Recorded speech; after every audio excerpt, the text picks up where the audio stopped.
एक व्यक्ति ऑफिस में देर रात तक काम करने के बाद थका हारा घर पहुंचा।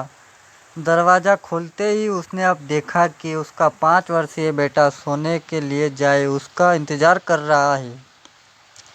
बस यूं ही जानना चाहता हूँ, प्लीज़ बताइए कि आप 1 घंटे में कितना कमाते हैं। पिता ने गुस्से से उसकी तरफ देखते हुए कहा, 100 रुपये।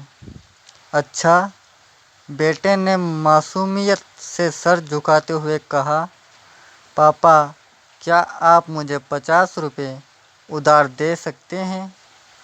इतना सुनते ही वह व्यक्ति आग बबूला हो उठा।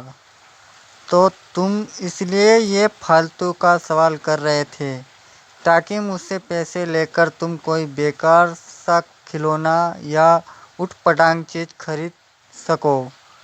चुपचाप अपने कमरे में सो जाओ और सोचो तुम कितने सेल्फिश हो। मैं दिन रात मेहनत करके पैसे कमाता हूँ और तुम उसे बेकार की चीज़ों में बर्बाद करना चाहते हो। ये सुन बेटे की आंखों में आंसू आ गए और वह अपने कमरे में चला गया। व्यक्ति कभी भी गुस्से में था और सोच रहा था कि आखिर उसके बेटे की ऐसा करने की हिम्मत कैसे हुई।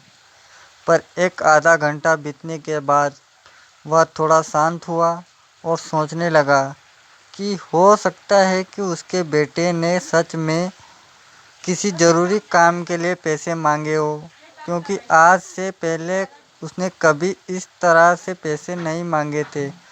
उठकर बेटे के कमरे में गया और उससे बोला, सो रहे हो क्या। नहीं जवाब आया।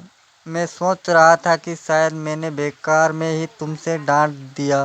दरअसल दिन रात के काम से मैं बहुत थक गया था। व्यक्ति ने कहा, I am sorry.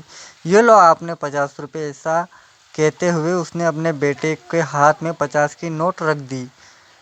Thank you पापा, बेटे खुशी से पैसे लेते हुए कहा और फिर वह तेजी से उड़कर अपनी अलमारी की तरफ गया। वहां से उसने ढेर सारे सिक्के निकाले हुए और धीरे धीरे उन्हें गिनने लगा।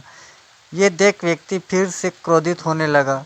जब तुम्हारे पास पहले से ही पैसे थे तो तुमने मुझसे और पैसे क्यों मांगे। क्योंकि मेरे पास पैसे कम थे पर अब पूरे हैं, बेटे ने कहा। पापा अब मेरे पास 100 रुपये हैं। क्या मैं आपका 1 घंटा खरीद सकता हूँ। प्लीज़ आप ये पैसे ले लीजिए और कल घर जल्दी आइए, आपके साथ बैठकर खाना खाना चाहता